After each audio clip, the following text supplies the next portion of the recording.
वहां गुफा के अंदर दक्ष और डेविल चाइल्ड के साथ में आने की वजह से वो पत्थर का कीड़ा टूटना शुरू हो गया था। डेविल चाइल्ड की गोलियां बहुत ज्यादा ताकतवर थीं और दक्ष अपनी तलवार से भी उस पर हमला करता जा रहा था, जिसकी वजह से वो कुछ ही देर में टूटकर पूरी तरह से खत्म हो जाता है। उसको मारता हुआ देख दक्ष खुश होता है और अपने डेविल चाइल्ड को अपनी शोल में वापस भेज देता है। ऐसा करते ही दक्ष जल्दी से निशिका की ओर जाने लगता है। जब दक्ष निशिका के पास जाता है तब वो उदास हो जाता है, क्योंकि अभी तक निशिका ठीक नहीं हुई थी। भाई, हमने इसको बचाने की पूरी कोशिश की है, लेकिन इस पर कोई भी दवा काम नहीं कर रही है। ऐसे में जब तक हम वापस से आश्रम नहीं पहुंच जाते तब तक इसको बचना मुश्किल है, और आश्रम यहां से बहुत ज्यादा दूर है। हम समय रहते आश्रम तक नहीं पहुंच सकते हैं। राघव दक्ष को सारी बात समझता है। दक्ष निशिका के पास बैठता है और उसको देखने लगता है। क्या इसको कुछ देर के लिए होश में लाया जा सकता है? बस कुछ ही देर के लिए दक्ष पूछता है। ऐसा कर सकते हैं, लेकिन इसकी जान को और भी ज्यादा खतरा होगा और फिर ये जल्दी मार सकती है। राघव कहता है, कोई बात नहीं, इसको होश में लो, दक्ष कहता है। दक्ष की बात सुनकर राघव तुरंत काम पर लग जाता है। ये क्या कर रहा है भाई? ये निशिका को उठा क्यों रहा है? पायल पूछता है। तुम चिंता मत करो कि जो भी कर रहा है सही कर रहा है। ऐसे में निशिका और भी ज्यादा कमजोर हो जाएगी और हम देव आश्रम जाने के बाद सबको ये बता पाएंगे कि दक्ष ने उस जबरदस्ती उठा दिया था जिसकी वजह से उसकी मौत हुई, और फिर दक्ष चाहकर भी निशिका की टीम पर कब्जा नहीं कर पाएगा। ये इंजेक्शन लगाते ही निशिका 1 मिनट के लिए उठ जाएगी। तुम्हें जो भी बात करनी है 1 मिनट के अंदर ही करनी होगी। हम दूसरी बार इसका इस्तेमाल नहीं कर सकते हैं, राघव बताता है। दक्ष फिर निशिका का हाथ पकड़ लेता है। अब इंजेक्शन लगाओ, दक्ष कहता है। राघव के इंजेक्शन लगाते ही निशिका कुछ देर के लिए उठ जाती है, लेकिन वो ठीक से कुछ बोल नहीं पा रही थी। उसने अपनी आंखें खोल ली थीं और वो बस सभी को देख रही थी। अब तुम मेरी बात ध्यान से सुनो। मैं तुम्हें अपनी डेविल शोल दे रहा हूं, उसका अभी इस्तेमाल करो, दक्ष कहता है और अपनी डेडली नाइट शेड निशिका को दे देता है। लेकिन निशिका उसका इस्तेमाल नहीं कर रही थी, जिसकी वजह से दक्ष और भी ज्यादा परेशान हो रहा था। दक्ष, बस कुछ ही देर और बची है, राघव कहता है। प्लीज निशिका, एक बार इसका इस्तेमाल करो, दक्ष कहता है। धीरे धीरे समय पूरा होता जा रहा था, लेकिन समय पूरा होने से पहले ही निशिका के शरीर के ऊपर एक अजीब था टैटू बनने लगता है। टैटू आधा ही बना था, इसके बाद वो रुक जाता है। दक्ष, समय पूरा हो गया है। अब निशिका का शरीर अब खुद से कुछ नहीं कर सकता है, और शायद अब निशिका को बचाना हमारे लिए और भी मुश्किल है। सभी उदासी से निशिका को देखने लगते हैं, लेकिन वहां पर एक चमत्कार होता है। निशिका का टैटू अपने आप पूरा बनना शुरू हो जाता है। उसके पूरे बनते ही निशिका के पेट पर जो घाव थे वो भरने शुरू हो जाते हैं, और कुछ ही देर में वो पूरी तरह से ठीक हो जाते हैं। लगभग 1 घंटे के बाद ही निशिका के शरीर पर एक भी घाव नजर नहीं आ रहा था, जिसको देखकर सभी लोग बहुत ज्यादा हैरान नजर आ रहे थे। तुमने कौन सी शोल उसको दी थी? कबीर पूछता है। एक घाव भरने वाली शोल, दक्ष कहता है। ऐसी सोच तुम्हें कहां से मिली? कबीर पूछता है। यह सवाल तो सभी के मन में चल रहा था, लेकिन अर्जुन किसी को नहीं बता सकता था कि यह एक फाइनल लेवल की शोल है जिसकी वजह से यह इतनी ज्यादा असरदार है। मैं तुम्हें बाद में सब कुछ बता दूंगा, अभी नहीं, दक्ष कहता है। और फिर कबीर कुछ नहीं पूछता। निशिका पूरी तरह से ठीक हो गई है, लेकिन निशिका को होश नहीं आया था। अब हमें यहां से चलना चाहिए, निशा कहती है। दक्ष खड़ा होता है और निशिका को उठा लेता है ताकि वो उस लेकर जा सके। किसी को कोई प्रॉब्लम नहीं थी कि दक्ष निशिका को उठाकर चले। रास्ते में काफी बीस्ट आते हैं, लेकिन दक्ष उनमें से किसी से भी नहीं लड़ना चाहता था, इसलिए वो अपनी तलवार कुछ देर के लिए कबीर को दे देता है ताकि वो उन सबको मार सके। अर्जुन की तलवार से कबीर बहुत ही आसानी से बीस्ट को मारता जा रहा था, और राघव और विक्की उनके क्रिस्टल हासिल करते जा रहे थे। लगभग 3 घंटे के बाद वो सभी जहाज के पास पहुंच गए थे। जहाज के पास आने के बाद दक्ष निशिका को लेकर उसके अंदर चला जाता है और बाकी सब भी उसके अंदर आकर बैठ जाते हैं। दक्ष निशिका को अंदर छोड़ने के बाद जहाज को चलाना शुरू कर देता है ताकि वो जल्दी से जल्दी देव आश्रम जा सके। दक्ष जहाज को काफी दूर ले आता है और उसके बाद वो जहाज चलाने का काम प्रीत को दे देता है और खुद बाहर आ जाता है। बाहर आने के बाद पहले दक्ष अपनी तलवार वापस ले लेता है, क्योंकि वो अपनी तलवार ज्यादा देर किसी को नहीं दे सकता था, क्योंकि इसके अलावा दक्ष के पास और कोई भी मजबूत हथियार नहीं था।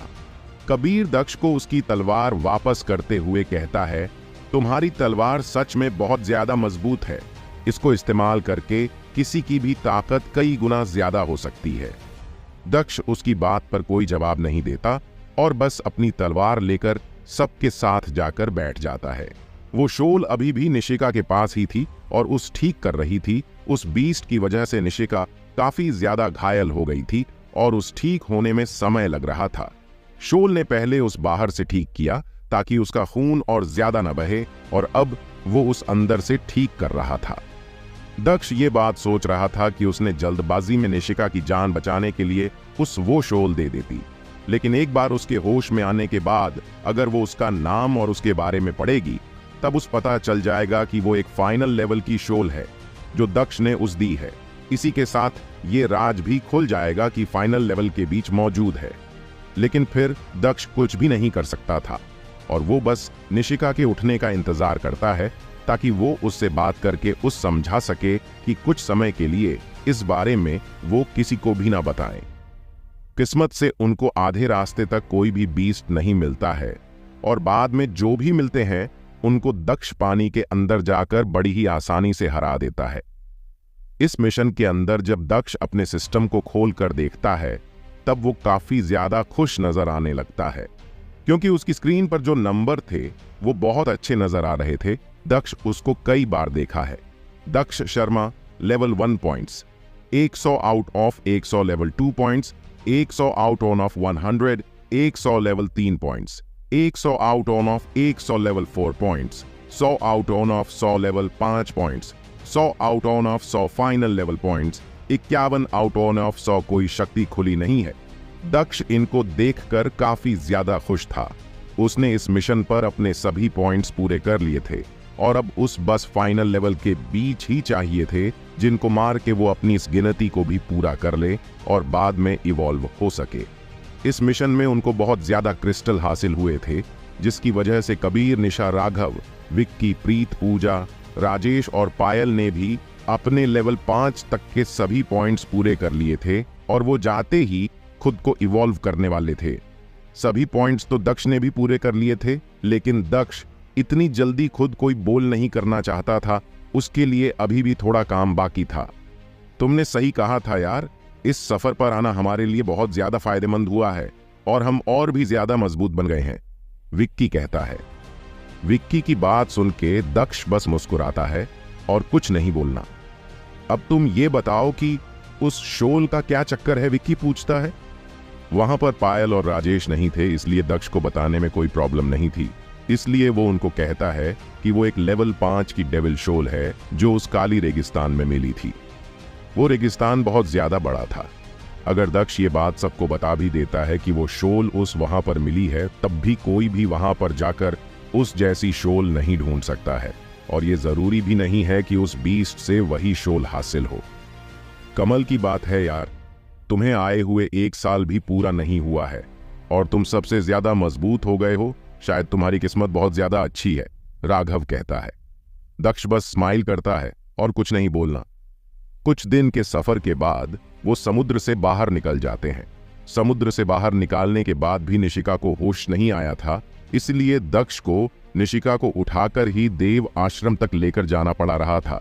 लेकिन इन सब में राजेश बहुत ज्यादा दुखी नजर आ रहा था, क्योंकि निशिका की जान बच गई थी और वो धीरे धीरे ठीक हो रही थी।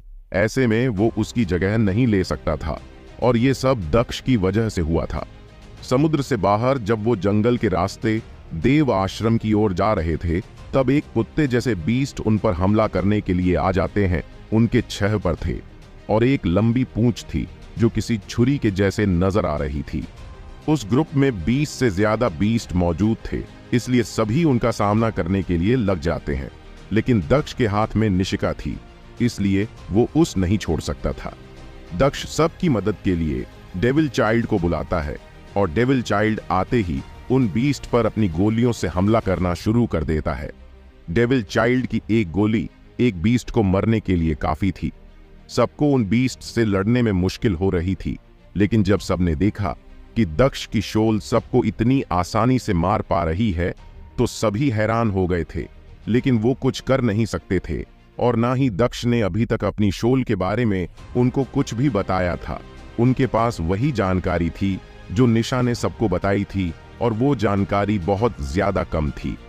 उन सभी को बीस्ट के क्रिस्टल से अब कोई फर्क नहीं पड़ता था, क्योंकि उनके पॉइंट्स पूरे हो गए थे, लेकिन फिर भी वो उन क्रिस्टल को आपस में बताते हैं, क्योंकि उन क्रिस्टल को बेचने पर बहुत ज्यादा कीमत मिल सकती थी। इसलिए कोई भी उन क्रिस्टल को ऐसे ही किसी को नहीं देना चाहता था। हालांकि विक्की और राघव ने दक्ष को वो क्रिस्टल लेने के लिए कहा था, लेकिन दक्ष मना कर देता है। उसके पॉइंट्स पहले ही पूरे हो गए थे, लेकिन वो सबसे ये नहीं कहता है कि उसके पॉइंट्स पूरे हैं, वो बस मना कर देता है। कुछ ही देर के बाद फिर वो सभी देव आश्रम पहुंच जाते हैं। देव आश्रम जाने के बाद दक्ष निशिका को वहां के अस्पताल में छोड़ देता है ताकि वो और जल्दी ठीक हो सके। दक्ष की शोल अभी भी काम कर रही थी और सभी देव आश्रम आते ही इवॉल्व होने के लिए चले गए थे। इवॉल्व होना उन सब के लिए बहुत ज्यादा जरूरी था ताकि वो और ज्यादा मजबूत हो सके, इसलिए वो इस काम के लिए पहले चले जाते हैं।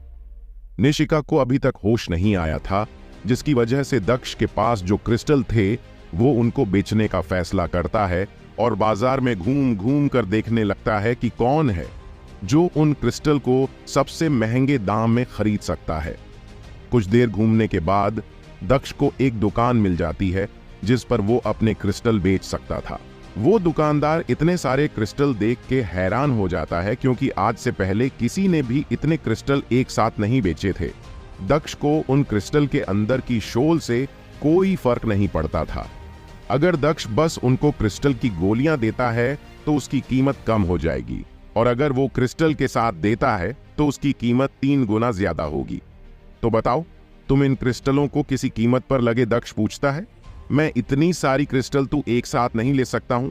तुम एक काम करो, मुझे कुछ क्रिस्टल दे दो, बाकी मैं बाद में देखूंगा, वो दुकानदार कहता है। और उसके बाद दक्ष कुछ क्रिस्टल बेच देता है और उसके बाद अपने कमरे पर वापस चला जाता है। अपने कमरे पर आने के बाद दक्ष अपने डेविड चाइल्ड को और अच्छे से देखने का फैसला करता है। यही सोचकर दक्ष उसको बाहर बुला लेता है। दक्ष भी देखा है कि और क्या क्या कर सकता है और उसकी ताकत कितनी है। तुम तो बहुत ज्यादा मजबूत हो, लेकिन तुम्हें मैं इवॉल्व कैसे करूं? आगे दक्ष सोचता है। दक्ष ने रास्ते में उस लेवल 5 के डेविल मीट दिए थे, लेकिन वो उनको नहीं खा रहा था, जिसकी वजह से दक्ष ये नहीं समझ पा रहा था कि वो क्या करें जिससे ये और आगे इवॉल्व हो पाए। वैसे दक्ष को पता था कि अगर वो फाइनल लेवल का मीट मुझे खाने के लिए देता है तब वो उस खा लगा, लेकिन फाइनल लेवल के मीट इतनी आसानी से नहीं मिलते हैं, जिसकी वजह से दक्ष को इंतजार करना पड़ रहा था। और अब जब तक दक्ष किसी और मिशन पर नहीं जाता है तब तक वो अपने डेविल चाइल्ड को कुछ भी नहीं मिला सकता है, जिसकी वजह से वो कमजोर ही रहेगा। और यही बात दक्ष को पसंद नहीं थी। वो बस उस जल्दी से जल्दी लेवल 5 पर करना चाहता था और फिर उसकी ताकत का सामना कोई नहीं कर पाएगा। आगे की कहानी जानने के लिए बने रहिए हमारे द हॉरर हंटर चैनल पर। जब दक्ष ये सोच ही रहा था कि वो उसको इवॉल्व कैसे कर सकता है, तभी दक्ष देखा है कि डेविल चाइल्ड एक तरफ देख रहा है। जब दक्ष उस तरफ देखा है तो उससे एक बैग नजर आता है जिसके अंदर ढेर सारी क्रिस्टल मौजूद थे। क्या तुम भी इन क्रिस्टलों की गोलियों को खाकर इवॉल्व हो सकते हो? दक्ष सोचता है और अपने बैग को उठाकर ले आता है। फिर दक्ष एक क्रिस्टल को निकलता है और डेविल चाइल्ड के आगे रख देता है। वो देखना चाहता था कि डेविल चाइल्ड खुद से उस तोड़ता है या नहीं, लेकिन फिर जो होता है उस पर दक्ष हैरान हो जाता है। डेविल चाइल्ड ने उस क्रिस्टल को नहीं तोड़ा था, वो उस वैसे ही उठा लेता है और उस खाना शुरू कर देता है। डेविल चाइल्ड को ऐसे उस क्रिस्टल को खाता हुआ देख दक्ष हैरान था। फिर दक्ष की हैरानी और ज्यादा तब हो गई जब उस क्रिस्टल के अंदर से एक भी गोलियां नहीं मिली। उस डेविल चाइल्ड ने पूरा का पूरा क्रिस्टल एक ही साथ खा लिया था, लेकिन उस क्रिस्टल को खाने के बाद भी डेविल चाइल्ड में जरा भी फर्क नजर नहीं आ रहा था। वैसे मुझे पैसों की कोई जरूरत नहीं है, अभी मेरे पास इतने पैसे हैं वो काफी है। इसलिए तुम इनको खा सकते हो, दक्ष कहता है। और इस बार वो पूरा का पूरा बैग डेविल चाइल्ड के सामने रख देता है। उस बैग के अंदर 100 से ज्यादा क्रिस्टल मौजूद थे, जिसके अंदर लेवल 1 से लेकर लेवल 5 तक के क्रिस्टल थे। डेविल चाइल्ड एक पल के लिए भी नहीं रुकता है और वो जल्दी जल्दी उन क्रिस्टलों को खाना शुरू कर देता है और लगभग 1 ही घंटे के अंदर अंदर वो सारे क्रिस्टल को खाने में कामयाब हो जाता है। सारे क्रिस्टल खाने के बाद डेविल चाइल्ड का शरीर चमकने लगा था और वो एक रोशनी में बदल के दक्ष के शोल के अंदर चला जाता है और वापस से खुद को एक ककुन के अंदर रख लेता है। फाइनली ये एक बार और इवॉल्व हो रहा है। अब बस ये पहले से ज्यादा ताकतवर हो जाए और अगले मिशन पर मेरी मदद कर पाए। लेकिन दक्ष ये अंदाजा नहीं लग पा रहा था कि वो कितने दिनों में खुद को इवॉल्व कर सकता है। लेकिन कुछ दिनों के लिए दक्ष कहीं पर भी नहीं जाना चाहता था, इसलिए वो देव आश्रम में ही रहता है और मास्टर से सीखता रहता है। 5 दिन के बाद निशिका को होश आ गया था। निशिका के होश में आते ही दक्ष सबसे पहले उससे मिलने के लिए चला जाता है, क्योंकि उसके साथ के सभी इस समय इवॉल्व हो रहे थे, इसलिए वो निशिका से मिलने के लिए नहीं जा सकते थे। दक्ष को ये समय सही लगता है कि वो उस बारे में बात कर सके। दक्ष निशिका के पास जाकर बैठ जाता है। निशिका इस समय पूरी तरह से ठीक नजर आ रही थी, इसलिए दक्ष काफी खुश नजर आ रहा था, क्योंकि अगर निशिका को कुछ हो जाता तो वो खुद को कभी माफ नहीं कर पाता। तो तुम कैसी हो? दक्ष पूछता है। मैं ठीक हूं। अगर तुम मेरी मदद नहीं करते तो शायद आज मैं जिंदा नहीं होती, निशिका दक्ष से कहती है। तुम मेरी वजह से वहां पर गई थी, इसलिए मैं तुमको कैसे कुछ होने दे सकता था? दक्ष अपने चेहरे पर स्माइल के साथ कहता है। फिर वो दोनों बातें करते हैं और जब दक्ष को लगता है कि वहां आसपास और कोई नहीं है, तब दक्ष निशिका से अपनी शोल के बारे में बात करता है। हाँ, तुम्हें ये शोल हासिल कैसे हुई? ये तो एक लेवल 5 से भी ऊपर की शोल है, निशिका हैरानी के साथ कहती है।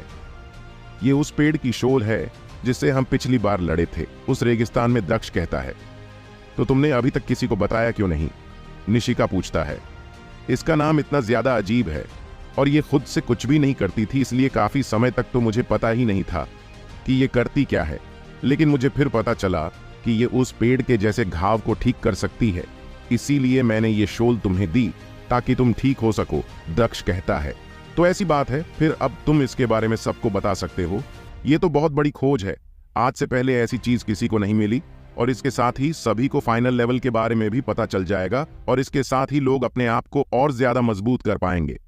निशिका बोलती है, मैं सबको बता दूंगा, लेकिन मुझे कुछ समय दे दो। मैं अभी के लिए इस बारे में किसी को नहीं बता सकता हूं और मैं यही सोचता हूं कि तुम भी कुछ समय के लिए इस राज को छुपा कर रखोगी। वक्त आने पर हम सबको बता देंगे, दक्ष कहता है। लेकिन क्यों इस राज को छुपाना ही क्यों है? निशिका पूछता है। तुम बस मुझे 3 महीने दे दो, उसके बाद तुम चाहो तो सबको बता सकती हो, दक्ष कहता है। ठीक है, मैं किसी को कुछ नहीं बताऊंगी और मैं अब पहले से काफी ज्यादा ठीक हो गई हूं, इसलिए तुम अपनी शोल को वापस ले सकते हो, क्योंकि उस पेड़ को तुमने हराया था, इसलिए इस शोल पर तुम्हारा हक है, निशिका कहती है और दक्ष को उसकी शोल वापस देने लगती है। नहीं, कुछ समय तक तुम इसको अपने पास ही रखो और ज्यादा से ज्यादा इसका इस्तेमाल करो। ये तुम्हारे शरीर में ऊर्जा को वापस ले आएगा और तुम और भी जल्दी ठीक हो पाओगी। एक बार ठीक होने के बाद तुम मुझे ये वापस कर सकती हो, दक्ष कहता है और फिर निशिका उसकी बात मान जाती है। 10 दिन के बाद वो सभी इवॉल्व हो गए थे और निशिका से मिलने भी गए थे, लेकिन निशिका ने उस बारे में किसी को कुछ भी नहीं बताया था। इस बात से दक्ष काफी ज्यादा खुश और रक्षित महसूस कर रहा था। कुछ दिनों तक दक्ष ऐसे ही अपना काम करता रहता है और फिर विक्की और राघव दक्ष के पास जाते हैं। तुम्हें पता है, साल में एक बार होने वाला कंपटीशन शुरू होने वाला है, विक्की कहता है। कैसा कंपटीशन? दक्ष पूछता है। साल में एक बार सभी आश्रम से सबसे ज्यादा मजबूत लोग आते हैं और इसमें हिस्सा लेते हैं, लेकिन बड़ी बात ही है कि एक आश्रम से केवल 3 लोग ही जा सकते हैं और वही उसमें भाग लेते हैं। ऐसे हर आश्रम से जब लोग आते हैं तब बहुत ज्यादा लोग इकट्ठे हो जाते हैं और उनकी ताकत बहुत ज्यादा होती है। फिर वो एक एक करके मैच करते जाते हैं और आखिर में जो जितना है उसको बहुत बड़ा इनाम दिया जाता है। हालांकि टॉप 10 में भी कोई आ जाता है तब भी उसको इनाम मिल जाता है। इसलिए काफी लोग इसके अंदर हिस्सा लेने के लिए आते हैं और अपनी पूरी कोशिश करते हैं। राघव दक्ष को उस बारे में समझता है। तो हमारे आश्रम से कौन हिस्सा ले रहा है? दक्ष पूछता है।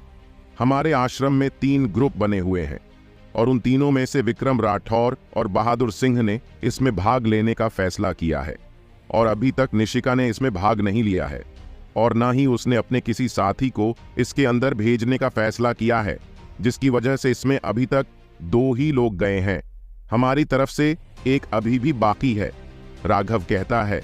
निशिका अभी घायल है और काफी ज्यादा थकी हुई भी है, इसलिए मुझे नहीं लगता कि वो इसमें हिस्सा लेगी।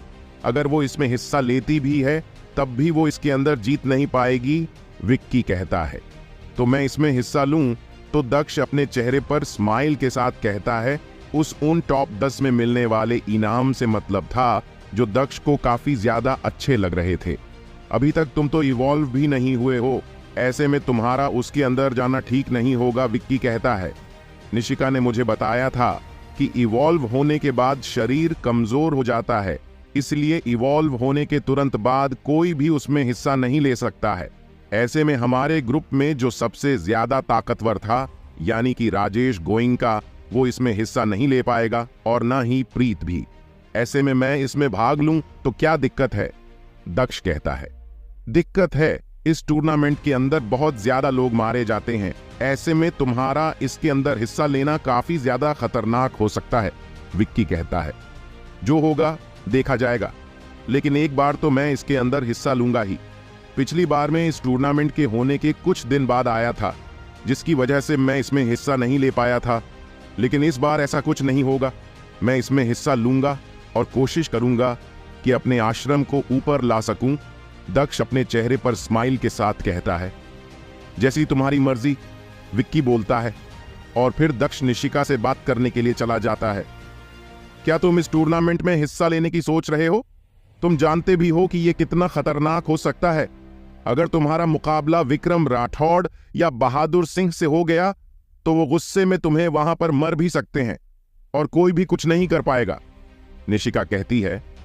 उसकी चिंता तुम मत करो, मुझे इसमें हिस्सा लेना है। अभी तुम कमजोर हो, इसलिए तुम आराम करो। तुम्हारी तरफ से मैं इसमें भाग लूंगा, दक्ष कहता है। निशिका कुछ देर इस बारे में सोचती है और फिर वो दक्ष को इस टूर्नामेंट के अंदर भेजने के लिए तैयार हो जाती है। लेकिन मेरी बात सुनो, ये तुम्हारे लिए काफी ज्यादा खतरनाक हो सकता है। तुम कुछ मैच जीतने के बाद सरेंडर कर सकते हो, इसके बाद तुम्हें और किसी से नहीं लड़ना पड़ेगा और तुम अभी तक इवॉल्व नहीं हुए हो, इसीलिए तुम्हारा इस मुकाबले के अंदर हिस्सा लेना ही बहुत बड़ी बात होगी, निशिका बोलती है। दक्ष ने पता किया था कि विक्रम राठौर और बहादुर सिंह बहुत पहले ही इवॉल्व हो गए थे और तब से वो सुपर पॉइंट्स हासिल कर रहे हैं और उनके पॉइंट्स 100 से तो ऊपर ही होंगे। ठीक है, जब मुझे खतरा लगेगा कि मैं और आगे नहीं जा सकता हूं, तब मैं इस गेम को छोड़ दूंगा, दक्ष कहता है।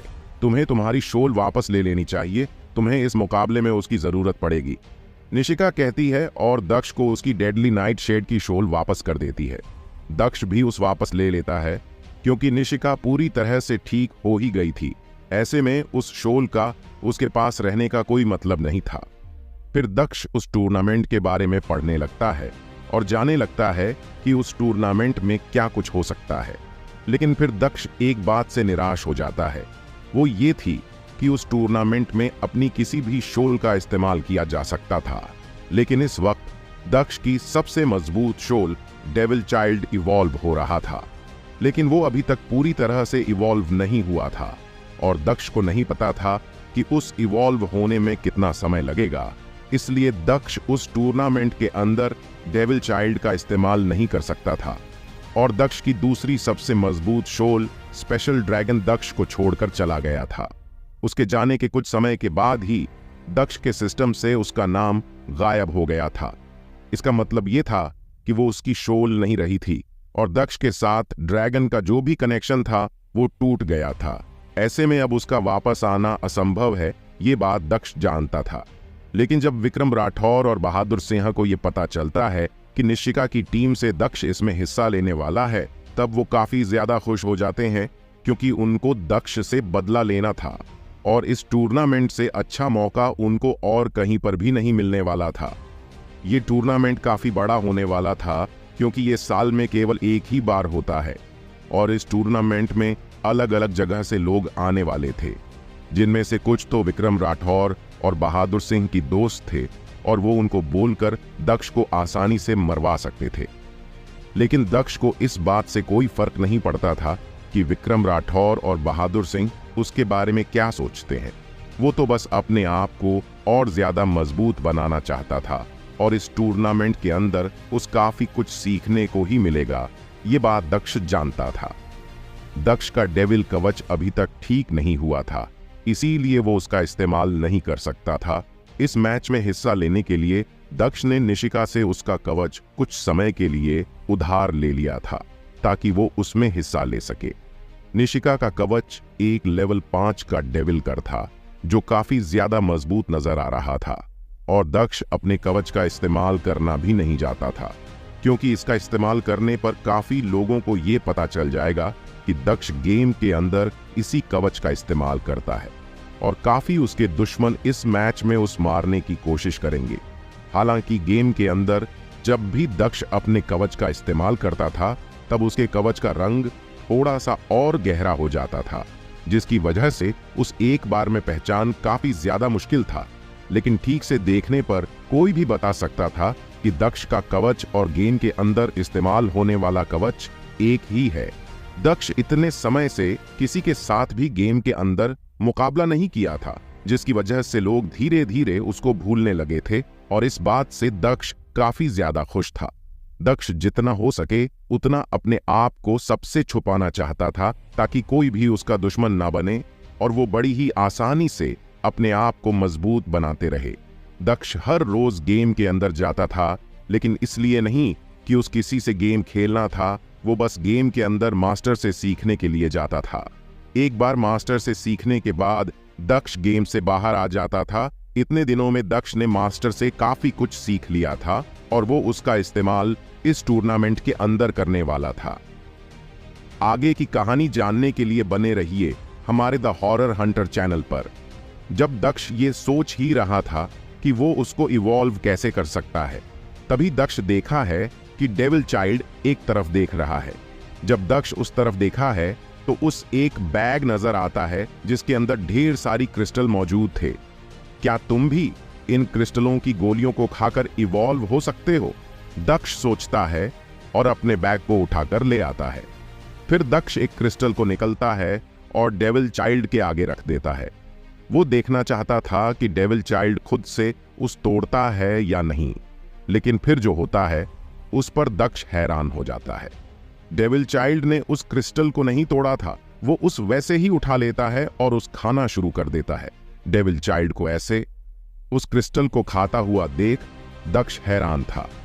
फिर दक्ष की हैरानी और ज्यादा तब हो गई जब उस क्रिस्टल के अंदर से एक भी गोलियां नहीं मिली। उस डेविल चाइल्ड ने पूरा का पूरा क्रिस्टल एक ही साथ खा लिया था, लेकिन उस क्रिस्टल को खाने के बाद भी डेविल चाइल्ड में जरा भी फर्क नजर नहीं आ रहा था।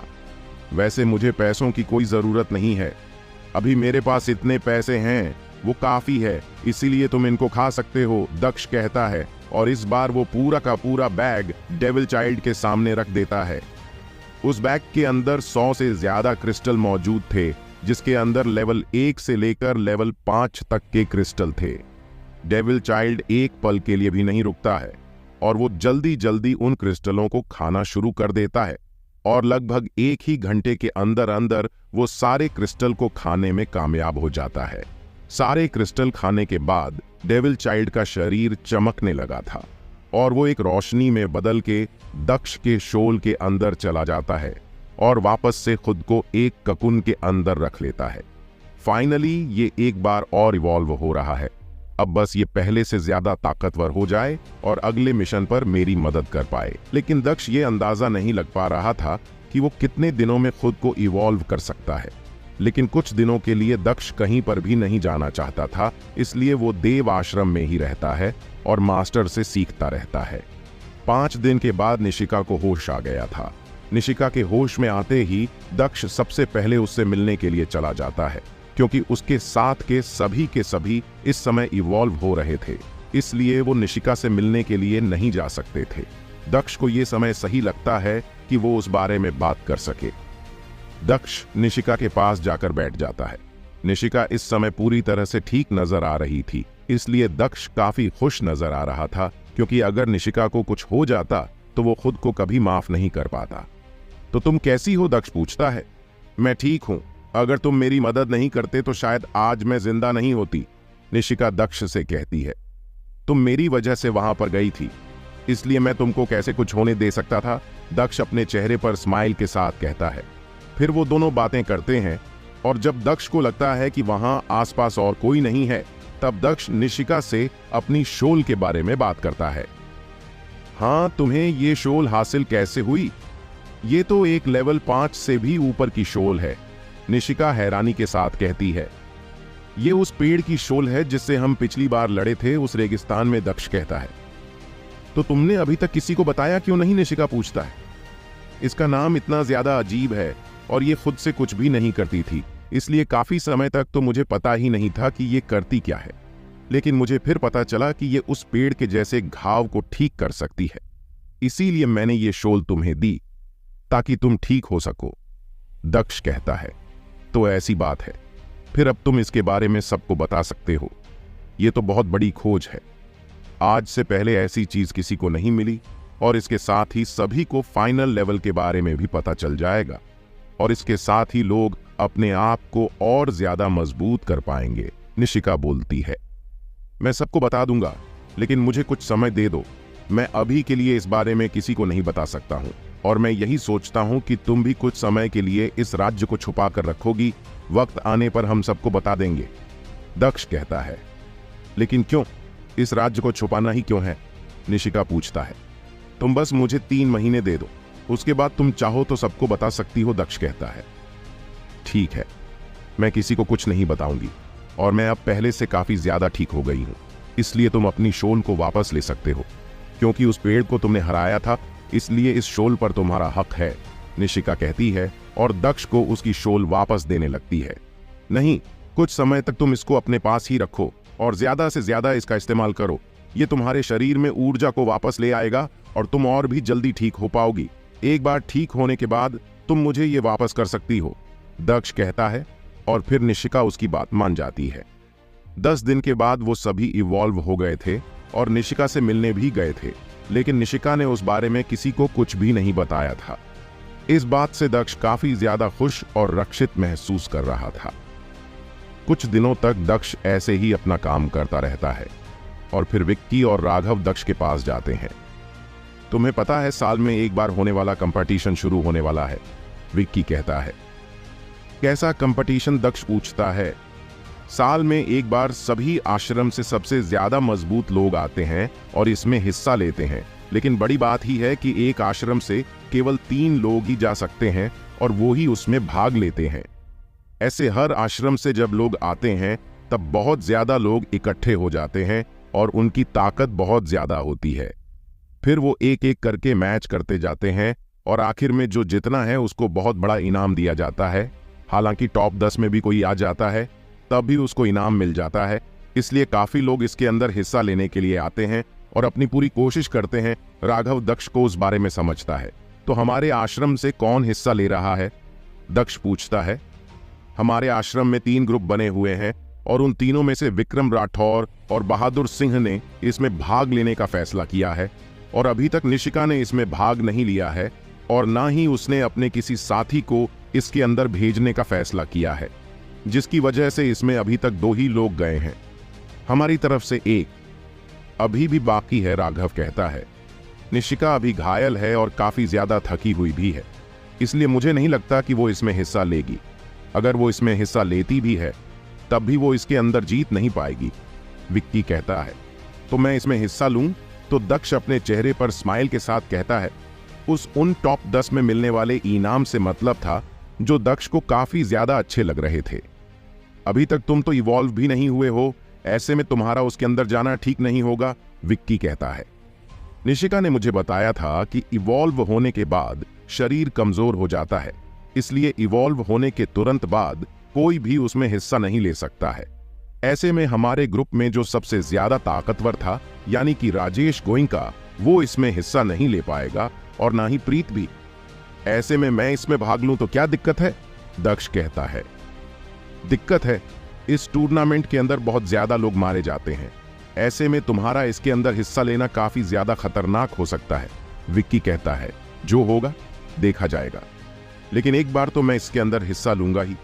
पिछली बार मैं इस टूर्नामेंट के होने के कुछ दिन बाद आया था, जिसकी वजह से मैं इसमें हिस्सा नहीं ले पाया था।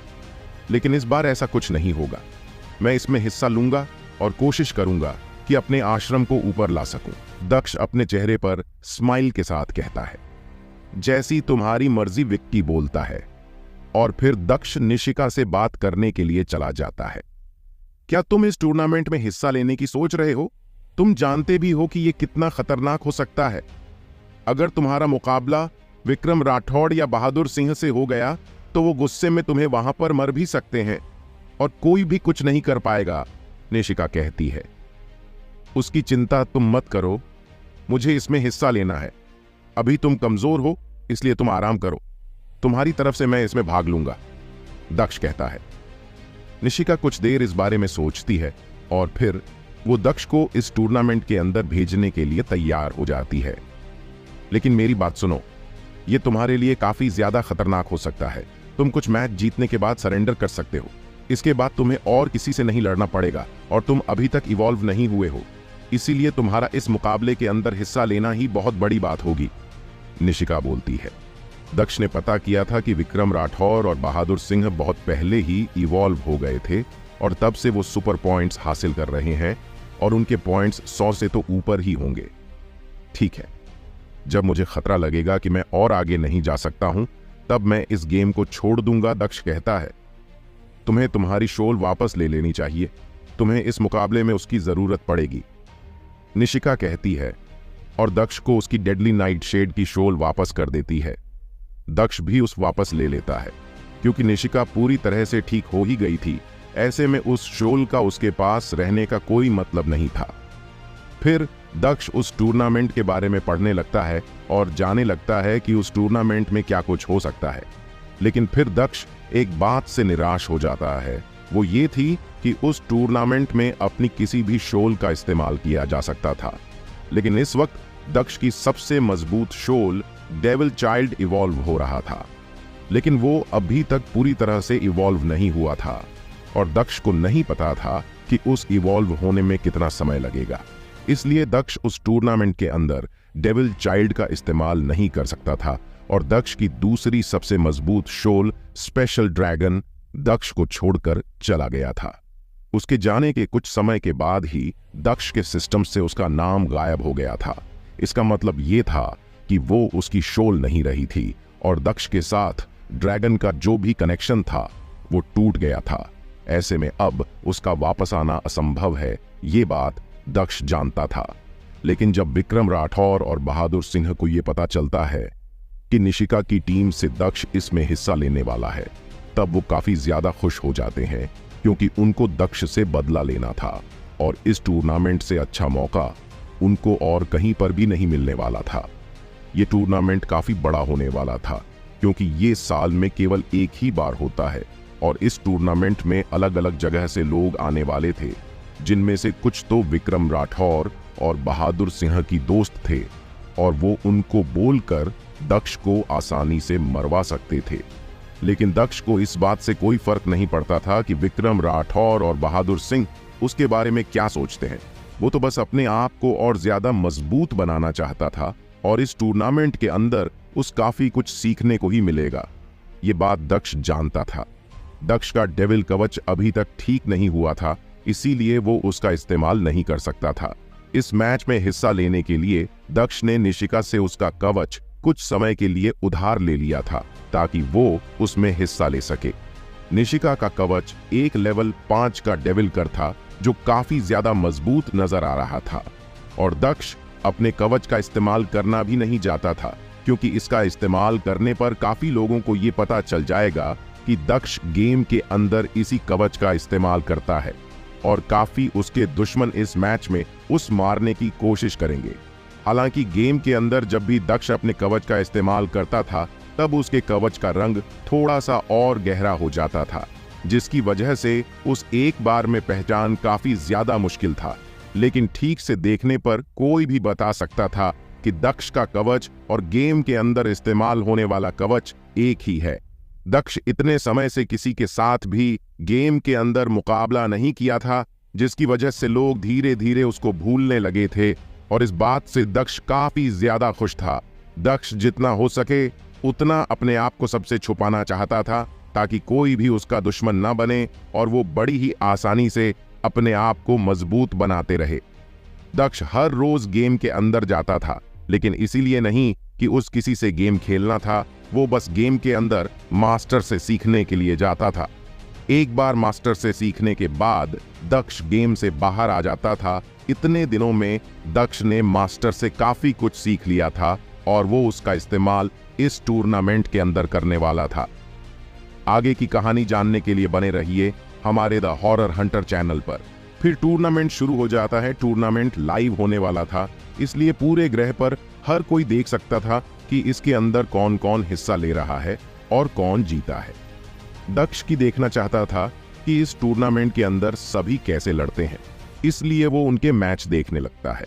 हर रोज काफी मैच होते थे। अभी तक दक्ष को एक भी मैच लड़ने को नहीं मिला था।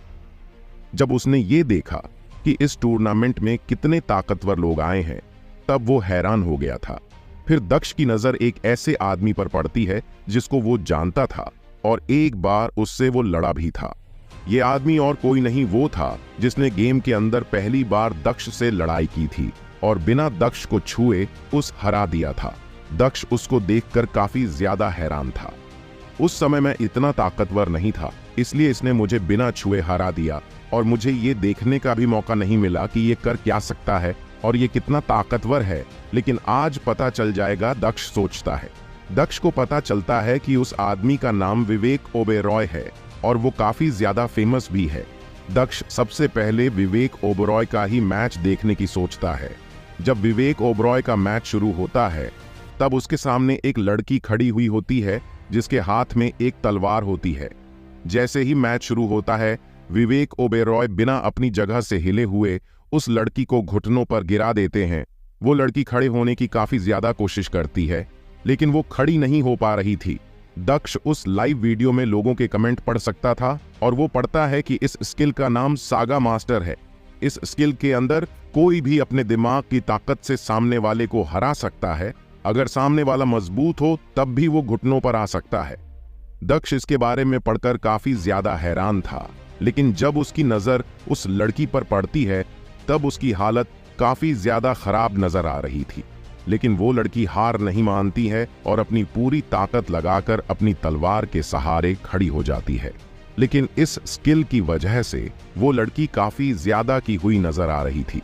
फिर विवेक ओबेरॉय इस स्किल को बंद कर देता है और अपनी तलवार उठा लेता है। वो उस लड़की को थकना चाहता था जिसके लिए उसने पहले उसका इस्तेमाल किया, और अब वो लड़की काफी ज्यादा कमजोर नजर आ रही थी, मानो उसकी सारी ताकत उस छीन ली गई हो। और उसी के साथ विवेक ओबेरॉय उसको उस पर हमला करता है। वो लड़की अपनी तलवार बीच में करती है, लेकिन विवेक ओबेरॉय की तलवार उसको बीच में ही काट देती है और वो तलवार वहीं पर नहीं रुकती। वो तलवार उस लड़की को एक बड़ा घाव देने में कामयाब हो जाती है, जिसकी वजह से वो लड़की हार जाती है और विवेक ओबेरॉय बड़ी ही आसानी से ये मुकाबला जीत जाता है। ये विवेक ओबेरॉय तो बहुत ज्यादा ताकतवर निकला इसका, और मेरा सामना जल्दी से ना हो तो ही अच्छा है, दक्ष सोचता है। फिर दक्ष विक्रम राठौर का मुकाबला देखने की सोचता है और वो ये देखकर हैरान हो जाता है कि विक्रम राठौर का मुकाबला बहादुर सिंह से था। हालांकि वो दोनों एक ही आश्रम से थे, लेकिन फिर भी उन दोनों को आपस में लड़ना पड़ रहा था। किसको किससे लड़ना है, ये वो गेम डिसाइड करता था। इसके अंदर सभी लोगों के नाम डाले जाते थे जो इसके अंदर हिस्सा ले रहे हैं। फिर वो हर एक को एक के सामने खड़ा कर देता था ताकि उनको उनसे लड़ाई जा सके। और शायद उन दोनों की किस्मत ही खराब थी, इसलिए उनका आपस में ही लड़ना पड़ रहा था। लेकिन उन दोनों में से कोई भी पीछे हटने को तैयार नहीं था। वो दोनों लड़ाई के लिए बिल्कुल तैयार थे। और जैसे ही मुकाबला शुरू होता है, विक्रम राठौर अपनी तलवार के साथ बहादुर पर हमला कर देता है। बहादुर एक शील्ड निकलता है और उसके तलवार के वार को वहीं पर रोक देता है। बहादुर यहीं पर नहीं रुकता, वो अपनी ढाल से उस पीछे करता है और अपनी तलवार निकाल के उस पर वार कर देता है। विक्रम राठौर को बचाने का भी मौका नहीं मिलता और उस पर एक कट आ जाता है। हालांकि उसका घाव इतना गहरा नहीं था कि वो लड़ ना पाए, क्योंकि विक्रम राठौर का कवच काफी ज्यादा मजबूत नजर आ रहा था, जो उस बहादुर सिंह के हमले से बचाता जा रहा था। फिर विक्रम राठौर के चेहरे पर मुस्कान आ जाती है और इस मुस्कान के साथ वो एक हथौड़ा निकलता है और बहादुर की सील्ड पर करने लगता है। वो हथौड़ा आगे से काफी नुकीला था, जिसकी वजह से वो ढाल टूटने लगी थी। कुछ हमले होने के बाद वो ढाल पूरी तरह से टूट के बिखर जाती है, लेकिन बहादुर सिंह उस एक ढाल के भरोसे नहीं था, इसलिए वो अपनी तलवार से विक्रम राठौर के हथौड़े को रोकने लगता है। लेकिन विक्रम राठौर का हथौड़ा काफी ज्यादा मजबूत और भारी नजर आ रहा था, जिसकी वजह से बहादुर सिंह को काफी ज्यादा मुश्किल हो रही थी। ये दोनों तो बहुत ज्यादा ताकतवर हैं। अच्छा हुआ मेरा मुकाबला इससे नहीं है। अगर इनमें से मुझे किसी से लड़ना पड़ता तो मुसीबत हो सकती थी, लेकिन मेरा मुकाबला किस है ये तो मैं अभी तक देखा ही नहीं। मुझे इस मैच के बाद पता करना चाहिए कि मुझे किसे लड़ना है। दक्ष उन दोनों को लड़ता हुआ देखकर सोचता है। उन दोनों की लड़ाई काफी ज्यादा बड़ी और खतरनाक नजर आ रही थी। उन दोनों में से कोई भी पीछे हटने को तैयार नहीं था। विक्रम राठौर अपने हथौड़े से बार बार उस पर हमला कर रहा था, लेकिन बहादुर पीछे नहीं है रहा था।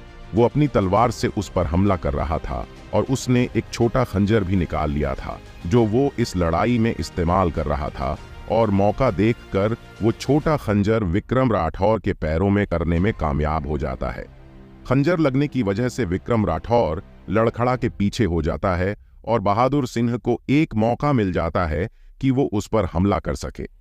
इसी के साथ बहादुर सिंह विक्रम राठौर पर एक सोनिक पंच मार देता है। दक्ष ने ऐसा पंच पहले भी देखा था और ये कितना खतरनाक हो सकता है ये भी उस पता था, लेकिन विक्रम राठौर के पास ऐसा कुछ था, इसके बारे में किसी ने नहीं सोचा होगा। विक्रम राठौर अपना एक हाथ ऊपर करके उसके इस हमले को रोक देता है और उसी की ऊर्जा अपने हाथ में इकट्ठी कर लेता है। दक्ष साथ साथ लोगों के द्वारा किए जाने वाले कमेंट भी पढ़ रहा था, ताकि उस पता चल सके कि दोनों कौन कौन सी स्किल का इस्तेमाल कर रही है। किसी का कमेंट आता है कि ये तो ऊर्जा सूखने की स्किल है। स्किल का इस्तेमाल बहुत ही काम किया जाता है और ये बहुत ही कम लोग इसके बारे में जानते हैं। दक्ष उस कमेंट को पढ़कर हैरान हो ही रहा था। इतने में विक्रम राठौर ने जिस हाथ में उस ऊर्जा को लिया था, इस ऊर्जा के साथ वो बहादुर सिंह किसी ने पर एक मुक्का मार देता है। वो मौका इतना ज्यादा खतरनाक था कि उसकी वजह से बहादुर सिंह गेम से बाहर ही जाकर गिरता है। विक्रम राठौर ने उस ऊर्जा के साथ अपनी ताकत भी लगा दी थी, जिसकी वजह से बहादुर सिंह का कवच टूट गया था और वो गेम से बाहर हो गया था। ये जीत गया, वो भी इतने खतरनाक तरीके से। मुझे तो यकीन ही नहीं हो रहा है कि ये ऐसा भी कर सकता है। दक्ष उसको देखकर सोचता है। दक्ष ने फैसला किया था कि वो इन सब की लड़ाई देखकर कुछ सीखेगा, लेकिन उस हर एक की लड़ाई देखकर यही पता चल रहा था कि हर कोई कितना ज्यादा ताकतवर है। आज से पहले दक्ष ने विक्रम राठौर और बहादुर सिंह को लड़ते हुए नहीं देखा था, और आज जब उसने उनकी ताकत देखी तो वो काफी ज्यादा हैरान रह गया। वो तो उससे भी ज्यादा ताकतवर नजर आ रहे थे। फिर दक्ष ये देखने के लिए चला जाता है कि उसको किसी से लड़ना होगा। दक्ष पता करता है कि उसको एक लड़के से लड़ना होगा, जिसका नाम रोहित मेहरा था, और वो तलवार चलाने में काफी ज्यादा अच्छा नजर आ रहा था।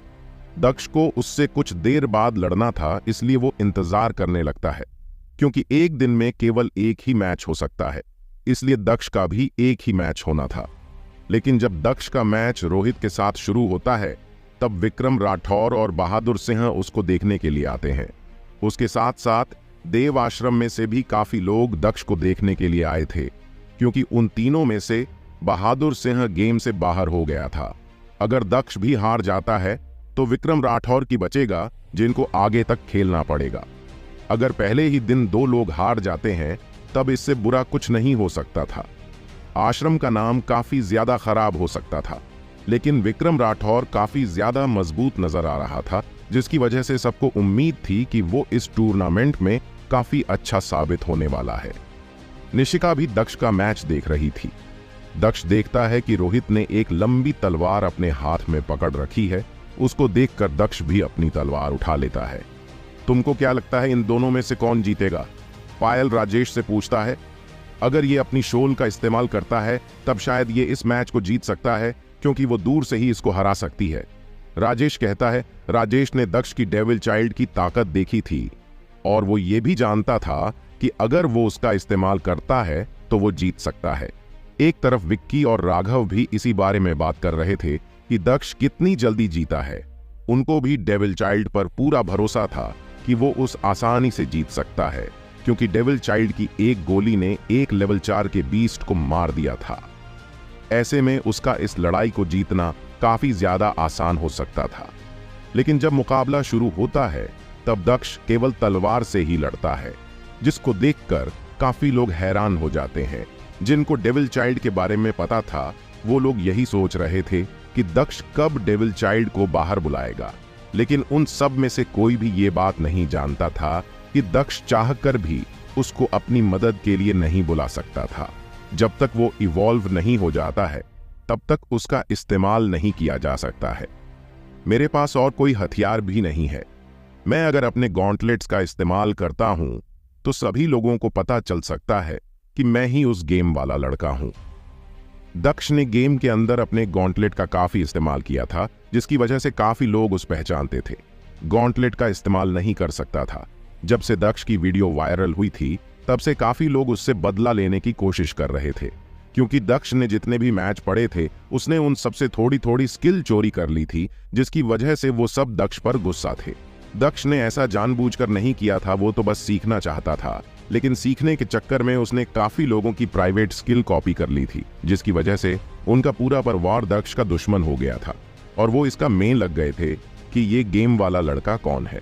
दक्ष को पहले इस बारे में कुछ भी नहीं पता था कि लोग उसके बारे में क्या सोचते हैं। जब उसने अपनी वीडियो पर कमेंट दिखे तो उस पता चला कि लोग उस कितनी नफरत कर रहे हैं और वो उस बदला लेने के लिए क्या कुछ भी नहीं करना चाहते। किसी ने 2 दक्ष पर बहुत बड़ा इनाम भी रख दिया था ताकि वो उसको ढूंढ सके, लेकिन कोई भी दक्ष को ढूंढने में कामयाब नहीं हो पा रहा था। ये सब जानने के बाद दक्ष ऐसा कुछ नहीं करना चाहता था कि किसी को उसके बारे में पता चले। अभी के लिए तो नहीं, एक बार मजबूत होने के बाद अगर किसी को उसके बारे में पता चल भी जाता है तब भी वो खुद की रक्षा कर सकता है। लेकिन आज इतने सारे मजबूत लोगों को देखने के बाद दक्ष को ऐसा महसूस हो रहा था कि वो उनके सामने कुछ भी नहीं है और वो लंबे समय तक नहीं टिक पाएगा। दक्ष का मैच सभी लोग लाइव देख रहे थे, इसलिए उस पर काफी लोग कमेंट भी कर रहे थे। क्या बोलते हैं, कोई मेरे साथ शर्त लगाना चाहता है कि इसमें कौन जीतेगा? इसमें शर्ट जैसी क्या बात है? सबको पता है कि इस मैच को रोहित जीतने वाला है। वो एक लीडर का बेटा है और लीडर ने उस काफी कुछ सिखाया है, जिसकी वजह से वो बहुत ज्यादा ताकतवर हो गया है। मैंने तो यहां तक भी सुना है कि उस आश्रम में उस अच्छी तलवारबाजी कोई नहीं कर सकता है। अरे ये सब तो कहने की बातें हैं, जितने को तो ये लड़का भी जी सकता है, लेकिन इसकी हालत देखकर लगता नहीं है कि ये इतना मजबूत होगा। एक लड़का दक्ष के बारे में कहता है। देखते हैं कि कौन जीता है। हमें इस मैच से ज्यादा उम्मीद तो नहीं है कि यह ज्यादा देर चलेगा, क्योंकि रोहित पहले ही इसको हराकर खत्म कर देगा। फिर भी रोहित के लिए एक बार इस मैच को देख ही लेते हैं। दूसरी तरफ मैच के अंदर दक्ष को बाहर होने वाले कमेंट के बारे में कुछ भी नहीं पता था कि लोग उसके बारे में क्या कुछ सोच रहे हैं। वो तो अपने सामने खड़े लड़की को देख रहा था, जो अपनी डरावनी आंखों से दक्ष पर हमला करने के लिए तैयार था। जैसे ही मैच शुरू होगा वो अपने कुछ ही हमले में उसको मार देगा। उसकी शक्ल देखकर तो यही लग रहा था। ये देखने में काफी ज्यादा ताकतवर नजर आ रहा है। मुझे ध्यान से लड़ना होगा। मेरे पास इस तलवार और इस कवच के अलावा और कोई चीज नहीं है जो मेरी मदद कर पाएगी। हालांकि मेरे पास कुछ शोल है जो शायद मेरी मदद कर सकती है, पर वो इतनी भी नहीं है कि मुझे जीता दे, दक्ष सोचता है। आगे की कहानी जानने के लिए बने रहिए हमारे द हॉरर हंटर चैनल पर। ये तो निशिका का कवच है ना? इसका मतलब इसके पास खुद का कोई अच्छा कवच भी नहीं है, विक्रम राठौर बहादुर सिंह से कहता है। तुमने सही कहा, ये तो इसी मैच में पक्का मारेगा। ये तलवार भी पता नहीं किस मांगी होगी। इसमें बहादुर सिंह बोलता है, मैच शुरू होते ही रोहित तेजी से दक्ष की तरफ जाने लगता है और अपनी तलवार से दक्ष पर वार कर देता है। और रोहित का वार इतना तेज था कि देखने वाले सभी हैरान हो गए थे कि यह कैसे हो सकता है। लेकिन वहीं दूसरी तरफ दक्ष बिल्कुल शांत खड़ा हुआ था। उस रोहित से जरा भी डर नहीं लग रहा था। उसने तलवार चलाने में मास्टर से ट्रेनिंग दी थी और उसके सामने रोहित कुछ भी नहीं है। दक्ष अपनी तलवार उठना है और रोहित की तलवार को आसानी से रोक देता है। दक्ष के इस मूव से रोहित काफी ज्यादा हैरान नजर आ रहा था। उसने सोचा कि नहीं था कि और ये उसका हमले रोक सकता है, लेकिन रोहित रुकने वाला नहीं था।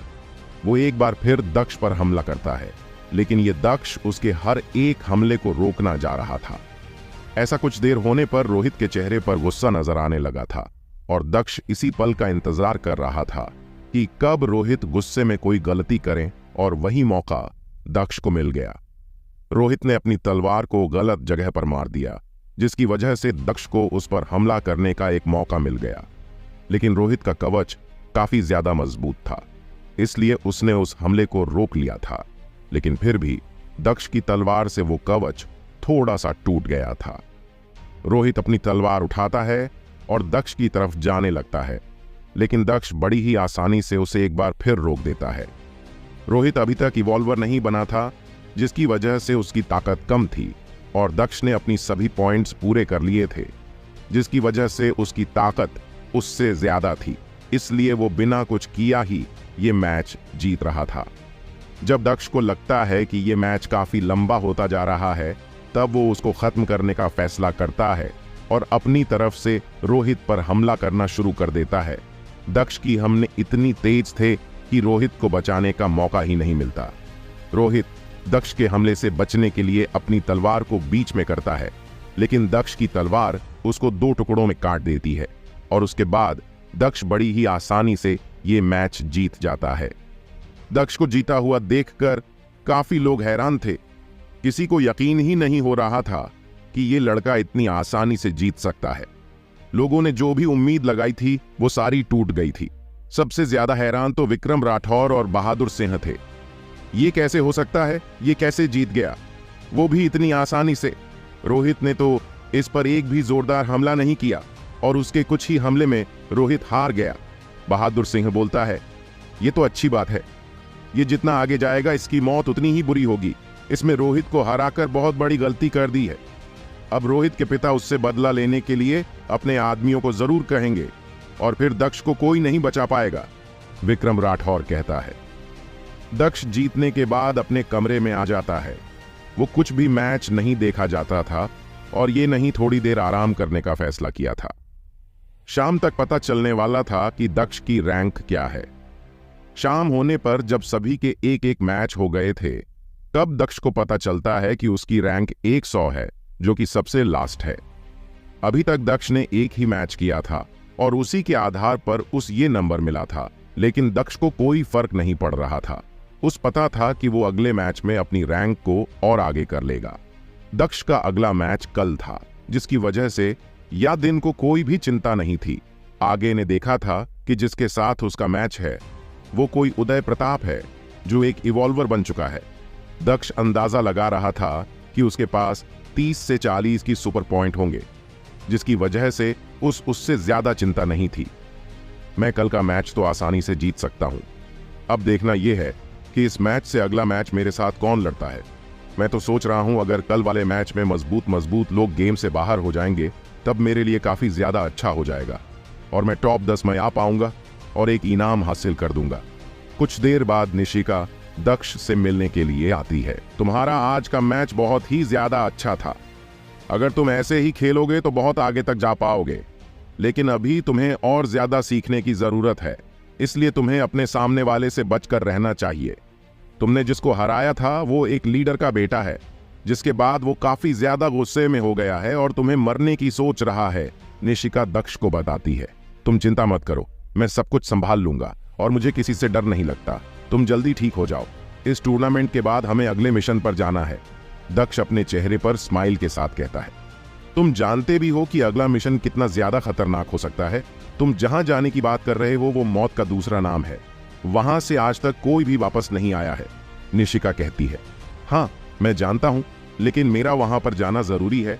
मुझे वो आखिरी चाबी चाहिए, दक्ष कहता है। ऐसा भी क्या है उस चाबी में जिसके लिए तुम इतना सब कुछ करने को तैयार हो? निशिका पूछता है। दक्ष कुछ देर सोचता है और फिर निशिका को सब बताने का फैसला करता है। ये 3 चाबियां एक बड़े दरवाजे को खोल सकती हैं और उस दरवाजे के पीछे कुछ भी हो सकता है, और मुझे देखना है कि उस दरवाजे के पीछे मुझे क्या मिल सकता है। अगर उसमें बड़ा इनाम हुआ तो मैं वो सबके साथ बांट लूंगा। दक्ष अपने चेहरे पर स्माइल के साथ कहता है। कैसा इनाम हो सकता है उसमें? निशिका पूछता है। ये तो मुझे नहीं पता कि उसके अंदर क्या होगा, लेकिन उस रोबोट ने मुझे बताया था कि उसके अंदर ऐसा कुछ है जिसके लिए इतनी मेहनत की जा सकती है।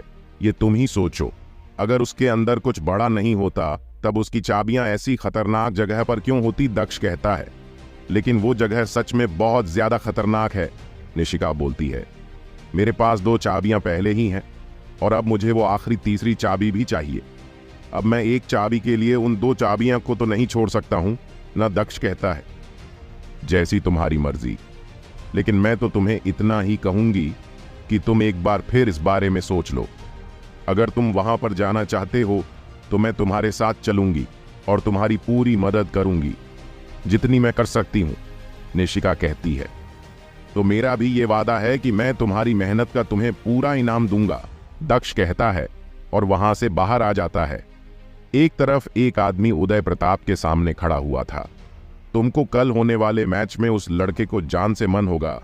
इसके बदले मैं तुम्हें ऐसा कुछ दूंगा जिसके लिए तुम ये सब कर पाओगे, वो आदमी कहता है। आप चिंता मत कीजिए, कल के मैच में मैं बहुत बुरी मौत मारूंगा। वो पहले ही काफी कमजोर है और अभी तक वो एक इवॉल्व पर भी नहीं बना है, इसीलिए मैं उस मार दूंगा, उदय प्रताप कहता है।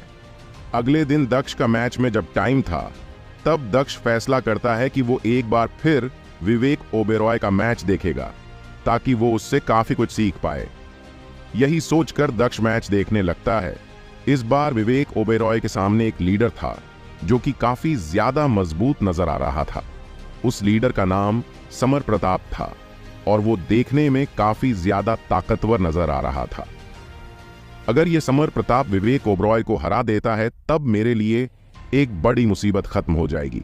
मैं विवेक ओबेरॉय से नहीं करना चाहता हूं, ये बहुत ज्यादा खतरनाक है और ये मुझको पहचान भी सकता है, क्योंकि जब मैं पहली बार इससे लड़ा था तब उसने मेरा चेहरा देख लिया था और उसी के बाद मैं अपने चेहरे पर ब्लर किया था ताकि कोई मुझे देख ना सके, दक्ष सोचता है।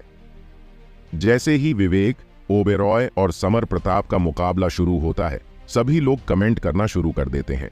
वो लोग कमेंट में जानना चाहते थे कि उन दोनों में से कौन ज्यादा ताकतवर है, लेकिन सभी लोग उन दोनों को काफी ज्यादा ताकतवर बता रहे थे, जिसकी वजह से दक्ष को अंदाजा नहीं लग पा रहा था कि विवेक ओबेरॉय हारेगा या जीतेगा। दक्ष ये सब देख ही रहा था, तभी विक्की और राघव उसके पास आ जाते हैं और उसी के साथ वो मैच देखने लगते हैं। भाई तेरे लिए एक बुरी खबर है, विक्की कहता है। कैसी बुरी खबर? दक्ष हैरानी से पूछता है। हमने सारा हिसाब लगाया है, अगर तू कल वाला मैच जीत जाता है तो तेरा मुकाबला विक्रम राठौर से होगा, और अगर किसी वजह से तू उसको भी हरा देता है तो उस अगला मुकाबला तेरा विवेक ओबेरॉय से ही होगा। जब तक तू विवेक ओबेरॉय को रही हर आएगी तू टॉप 10 में नहीं आ पाएगा। विवेक ओबेरॉय तेरे लिए सबसे बड़ी मुसीबत साबित हो सकता है अगर वो ये मुकाबला जीत जाता है, तो विक्की कहता है। अगर अगले मैच में विक्रम राठौर हार जाता है तब तो क्या होगा? दक्ष पूछता है। ऐसा होना तो मुश्किल है, लेकिन अगर हो भी गया तब भी तेरा मुकाबला विवेक ओबेरॉय से तो होगा ही, विक्की कहता है। चलो देखते हैं फिर ये विवेक ओबेरॉय और क्या क्या कर सकता है, दक्ष कहता है और अपने सामने हो रहे मैच को देखने लगता है। हर बात की वजह से मैच शुरू होते ही विवेक ओबेरॉय समर प्रताप पर अपने दिमाग से हमला करता है, जिसकी वजह से समर प्रताप एक पल के लिए अपने घुटनों पर आ जाता है। उसको ऐसा महसूस हो रहा था कि मानो उसके ऊपर किसी ने पहाड़ रख दिया हो और उस खड़ा भी नहीं हो पा रहा हो। ये देख इसकी ये खूबी सबसे ज्यादा अलग और ताकतवर है। ये किसी को भी हरा सकती है और किसी को भी कमजोर बना सकती है, राघव कहता है। समर प्रताप की तो हालत बुरी होती जा रही है, ऐसे में अगर वो खड़ा भी हो जाता है तब भी लड़ नहीं पाएगा, विक्की कहता है। तुम चिंता मत करो, मैं तुम्हारे साथ हूं, दक्ष कहता है। जो होगा देखा जाएगा, दक्ष कहता है। मैच के अंदर समर प्रताप हिम्मत करके खड़ा हो जाता है। समर प्रताप पसीने में नजर आ रहा था, लेकिन वो अपनी तलवार उठा लेता है। इसके बाद विवेक ओबेरॉय अपनी तलवार उठा के समर प्रताप की ओर जाने लगता है। विवेक ओबेरॉय ने समर प्रताप पर अपनी तलवार से वार किया, लेकिन किस्मत से समर प्रताप पीछे होने में कामयाब हो गया और विवेक ओबेरॉय के हमले से बच गया। लेकिन विवेक ओबेरॉय वहीं पर नहीं रुकने वाले थे। वो बार बार समर प्रताप की ओर हमले पर हमला करते जा रहे थे, लेकिन समर प्रताप एक भी हमला करने में कामयाब नहीं हुआ था। ऐसा काफी देर चलता रहता है, लेकिन फिर समर प्रताप को एक मौका मिल जाता है जिसमें वो अपनी तलवार से विवेक ओबेरॉय के एक पैर पर हमला कर देते हैं। समर प्रताप की तलवार विवेक ओबेरॉय के पैर पर एक घाव छोड़ देती है। इसके बाद विवेक ओबेरॉय काफी ज्यादा गुस्से में नजर आने लगा था। तूने मुझ पर हमला करके गलती कर दी, विवेक ओबेरॉय अपनी भारी आवाज में कहता है और अपनी तलवार को गोल गोल घुमा के समर प्रताप की गर्दन को 2 टुकड़ों में काट देता है। विवेक ओबेरॉय को ऐसा करते हुए देखा सभी लोग हैरान थे, क्योंकि उसने एक लीडर को ऐसे ही मार दिया था। यह तो संभव ही नहीं है कि कोई एक ही हमले में किसी को ऐसी मार दे। मुझे नहीं लगता कि अब विवेक ओबेरॉय से लड़ने की कोई सोचेगा भी, विक्की कहता है। विश्वास तो मुझे भी नहीं हो रहा है, लेकिन यह सच है, इसने सबके सामने एक लीडर को इतनी बुरी तरह से मारा है, लेकिन कोई भी इसका कुछ नहीं बिगाड़ सकता है। ये बहुत ज्यादा ताकतवर है और अपने आश्रम में इसी का राज चलता है, राघव कहता है। ये तो सच में खतरनाक निकला। मुझे सोचना होगा कि मुझे क्या करना चाहिए, दक्ष कहता है। हर तरफ आज हुए मैच की ही बात चल रही थी, जिसमें विवेक ओबेरॉय ने समर प्रताप को इतनी बुरी तरह से मार दिया था। क्या बात है, मुझे तो यकीन ही नहीं था कि विवेक ओबेरॉय ऐसा कुछ भी कर सकता है। उसकी ताकत के सामने तो कोई भी नहीं टिक सकता है। पता नहीं अगले मैच में विवेक ओबेरॉय क्या करेगा। ऑनलाइन कमेंट में कोई लिखता है, यार मैं तो समर प्रताप पर काफी पैसे लगाए थे, लेकिन वो तो इतनी आसानी से हार गया, जिसकी वजह से मेरा काफी नुकसान हुआ है। मुझे विवेक ओबेरॉय पर अपने पैसे लगाने चाहिए थे, एक आदमी लिखता है। मैंने तो पहले ही विवेक ओबेरॉय पर पैसे लगाए थे और मैं वो जीत भी गया। मैं तो अगले मैच में भी विवेक ओबेरॉय पर ही पैसे लगाऊंगा। तुम सही कह रहे हो, मैं भी अगली बार ऐसा ही करूंगा। ऐसा कौन ही होगा जो विवेक ओबेरॉय को हरा पाएगा। दक्ष ये सारे कमेंट्स पढ़ रहा था। इसके बाद दक्ष को महसूस हो रहा था कि अगर उसका मुकाबला विवेक ओबेरॉय के साथ हुआ तब काफी ज्यादा मुश्किल हो सकती है। अगर डेविल चाइल्ड इवॉल्व हो जाता है तब शायद दक्ष के पास एक मौका होगा कि वो इस लड़ाई को जीत पाए, लेकिन दक्ष को नहीं लग रहा था कि डेविल चाइल्ड इतनी जल्दी इवॉल्व होगा। उसने पहले भी काफी समय लिया था, लेकिन इस बार वो पहले से भी ज्यादा समय इवॉल्व होने में ले रहा था।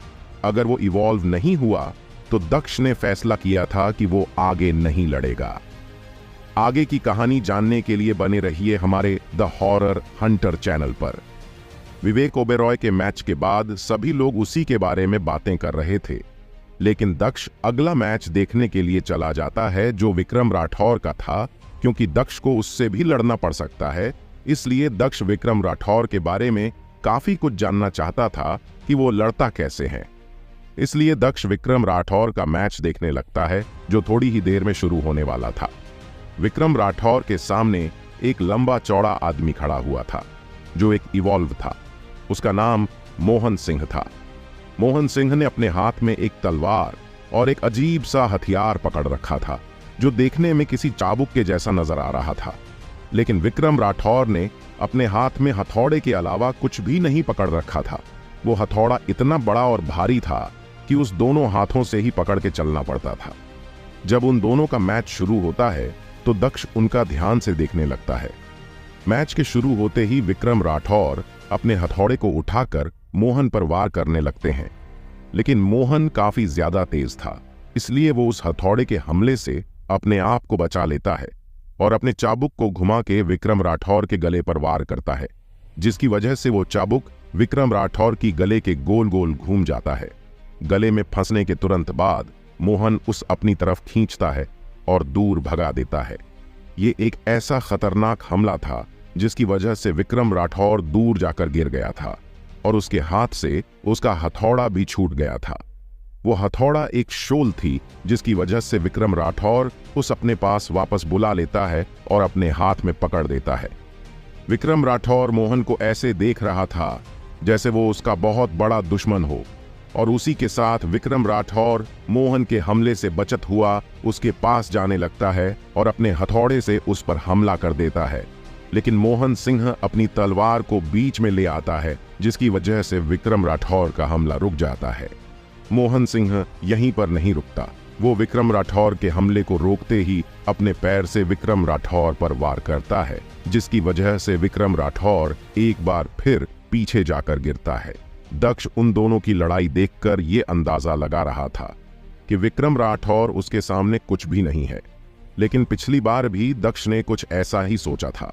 लेकिन आखिर में विक्रम राठौर ने एक ऐसी चाल चली जिसकी वजह से बहादुर सिंह हार गया था, और शायद इस बात भी वो ऐसा कुछ करने का सोच रहा था।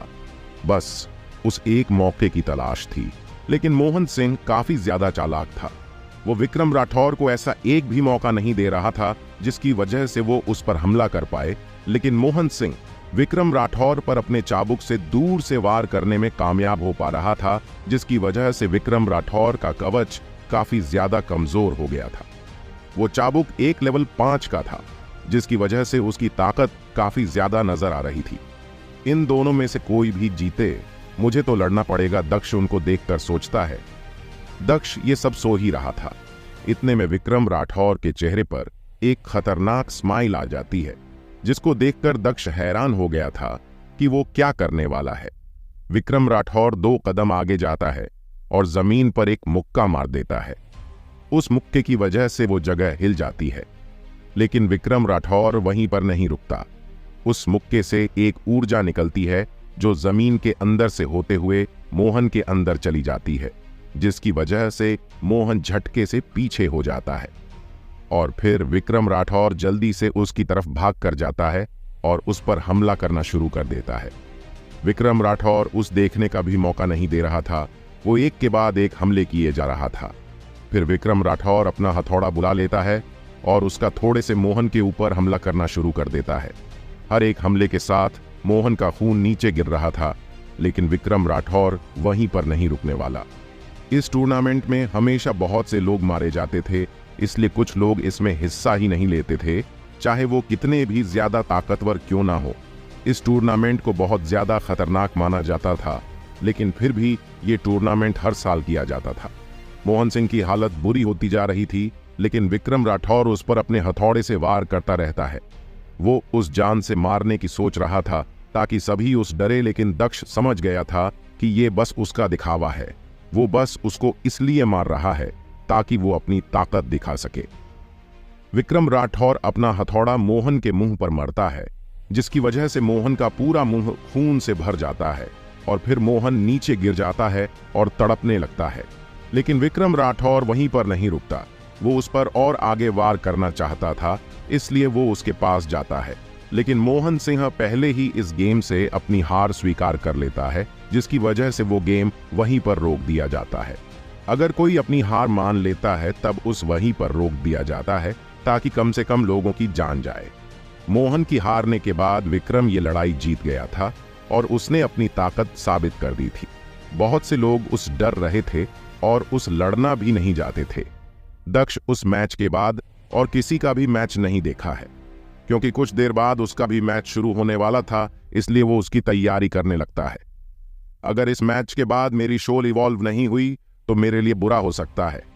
वो इस लड़ाई में मेरा सबसे बड़ा हथियार बन सकता है, लेकिन मैं उस जल्दी इवॉल्व कैसे करूं, दक्ष अपने डेविल चाइल्ड के बारे में सोचता है। वही दूसरी ओर जब मैच शुरू होने वाला था तब दक्ष लड़ने के लिए चला जाता है। वो इस वाली लड़ाई से पीछे नहीं हटना चाहता था, इसलिए वो उदय प्रताप से लड़ने के लिए चला जाता है। उदय प्रताप देखने में काफी ज्यादा तेज और ताकतवर नजर आ रहा था और उस दक्ष को करने पर एक बड़ा इनाम भी मिलने वाला था, इसलिए वो इस लड़ाई को और भी बड़े तरीके से खत्म करने की सोच रहा था। दक्ष को इस बारे में कुछ नहीं पता था कि उदय प्रताप के मन में क्या चल रहा है। जैसे ही मुकाबला शुरू होता है, उदय प्रताप अपने अंदर से एक अजीब सी ऊर्जा बाहर की तरफ निकलने लगता है जो दक्ष को चारों तरफ से घेर रही थी। दक्ष को समझ में नहीं आ रहा था कि वो ऊर्जा करती क्या है। दक्ष ये सब सो ही रहा था, तभी उसे ऐसा महसूस होता है कि उसका शरीर कमजोर होने लगा है और वो थकने लगा है। दक्ष उस ऊर्जा को अपने से दूर हटाने की कोशिश कर रहा था, लेकिन वो ऊर्जा वहीं पर थी और चमक रही थी, और कुछ देर बाद वो ऊर्जा उदय प्रताप के पास वापस चली जाती है। उस ऊर्जा के मिलते ही उदय प्रताप पहले से कई गुना ज्यादा ताकतवर नजर आने लगता है, मानो उसने दक्ष की सारी ताकत अपने अंदर ले ली हो। जैसे जैसे मैं आगे जाता जा रहा हूं, मुझे ऐसे ऐसे लोग मिल रहे हैं जिनके पास अजीब से टैलेंट है। उन्होंने ऐसी ऐसी स्किल सीख रखी है जिनका सामना नहीं किया जा सकता है। दक्ष उदय प्रताप को देखकर सोचता है। दक्ष अपने आप को काफी ज्यादा थका हुआ महसूस कर रहा था, लेकिन वो इतनी जल्दी पीछे नहीं हटना चाहता था, क्योंकि अभी तक उसने उस पर एक भी हमला नहीं किया था, और ऐसे में अगर वो पीछे हट जाता है तो उसी का नाम खराब होगा। फिर दक्ष अपनी तलवार उठना है और उस तरफ जाने लगता है जहां पर उदय प्रताप खड़ा हुआ था। दक्ष उसके पास जाते ही अपनी तलवार से वार कर देता है, लेकिन उदय प्रताप काफी ज्यादा तेज और चालाक था, इसलिए वो तुरंत ही अपने आप को वहां से हटा लेता है। लेकिन दक्ष इतनी जल्दी हार नहीं मानने वाला था। वो एक बार फिर आगे जाकर हमला करता है। इस बार उदय प्रताप पीछे नहीं हटता है, वो अपनी तलवार निकाल के दक्ष की तलवार पर वार करता है। लेकिन उदय प्रताप की तलवार इतनी ज्यादा ताकतवर नहीं थी कि वो दक्ष की तलवार का सामना कर सके, इसलिए उदय प्रताप की तलवार टूट जाती है। अपनी तलवार को ऐसे टूटा हुआ देख उदय प्रताप बहुत ज्यादा गुस्से में नजर आ रहा था, और वो इस गुस्से के साथ दक्ष पर अपनी दूसरी शोल से हमला करने की सोचता है, जो किसी भाले के जैसी नजर आ रही थी। दक्ष उसके भाले से बचने की कोशिश करता है, लेकिन उदय प्रताप का भाला काफी ज्यादा मजबूत और ताकतवर नजर आ रहा था। इसकी वजह से वो दक्ष पर हमला करने में कामयाब हो जाता है, और उस हमले की वजह से दक्ष घायल हो जाता है।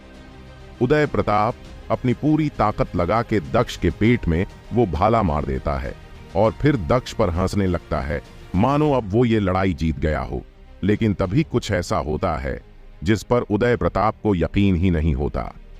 उदय प्रताप को क्या, जो कोई भी ये लड़ाई देख रहा था, उनमें से किसी को भी इस बात पर यकीन ही नहीं हो रहा था कि अचानक से क्या होने लगा है। दक्ष ने अपने ऊपर डेडली नाइट शेड का इस्तेमाल कर दिया था, जिसकी वजह से उसके पूरे शरीर पर टैटू आ गया था। टैटू के आते ही दक्ष का घाव ठीक होने लगा था, और देखते ही देखते वो पूरी तरह से ठीक हो गया था। सभी लोग हैरान थे, क्योंकि आज से पहले किसी ने भी ऐसा कुछ नहीं देखा था जो आज उनके सामने हो रहा था। ये कैसी शोल है, मैंने तो आज तक ना तो ऐसा कुछ देखा है और ना ही इसके बारे में सुना है, एक आदमी कमेंट करता है। सुन तो मैं भी नहीं है, पता नहीं इसको ये कहां से मिली होगी, कोई और कमेंट करता है। अगर ऐसी शोल किसी ताकतवर इंसान के पास हो, जैसे कि विवेक ओबेरॉय, फिर तो उस कोई भी नहीं हार पाएगा। इतनी बड़ी लड़ाई में उस बहुत ही काम चोट लगती है, और फिर अगर उसके पास ये हो तो वो बहुत जल्दी ठीक हो जाएगा, और शायद इस देवग्रह में सबसे ज्यादा शक्तिशाली भी बन जाएगा, कोई कमेंट करता है। हमें पता करना चाहिए कि ऐसी शोल आखिर में मिलती कहां पर है। एक बार हमें पता चल जाए तब हम भी ऐसी शोल हासिल कर सकते हैं। देखने में काफी ज्यादा काम की साबित हो रही है। अलग अलग लोग अलग अलग कमेंट कर रहे थे, और हर एक कमेंट दक्ष की शोल पर ही जाकर रुकती थी। ये तो कहां से मिली, बहादुर सिंह पूछता है। पता नहीं, जरूर निशिका ने इसको इस लड़ाई के लिए दी होगी, लेकिन क्या फायदा, ये शोल पूरी तरह से बर्बाद होने वाली है। एक बार अगर दक्ष मर गया तो उसके साथ ये शोल भी हमेशा हमेशा के लिए खत्म हो जाएगी। इतनी अच्छी शोल ऐसी बर्बाद होना ठीक नहीं है। इसीलिए मैं दक्ष को मारने से पहले उस एक मौका दूंगा कि मुझे वो शोल दे दे। अगर वो नहीं देता है तो मैं उस तड़प तड़प के मारूंगा। अगर वो छोड़ देता है तब भी वो मारेगा। विक्रम राठौर अपने चेहरे पर मुस्कान के साथ कहता है। विक्रम राठौर ये बात जानता था कि अगला मैच उसका दक्ष के साथ हो सकता है।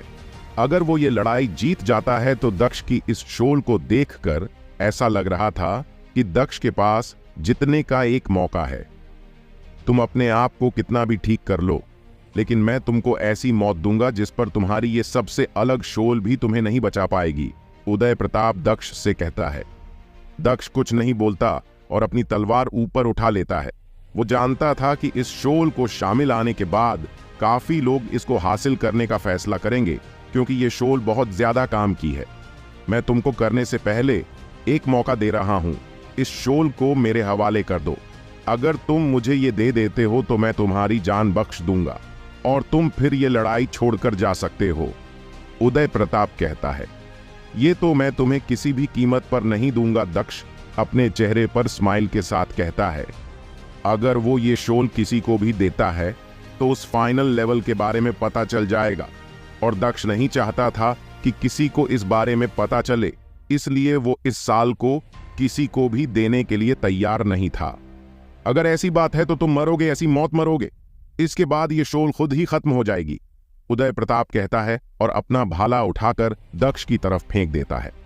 उदय प्रताप का भाला काफी ज्यादा तेज था और वो देखते ही देखते दक्ष के पास आ जाता है। दक्ष उस भाले से बचने की कोशिश करता है, लेकिन वो भाला दक्ष के कंधों में लग जाता है, जिसकी वजह से वहां से खून आना शुरू हो जाता। दक्ष उस भाले को पकड़ता है और उस खींचकर अपने कंधे से बाहर निकाल देता है।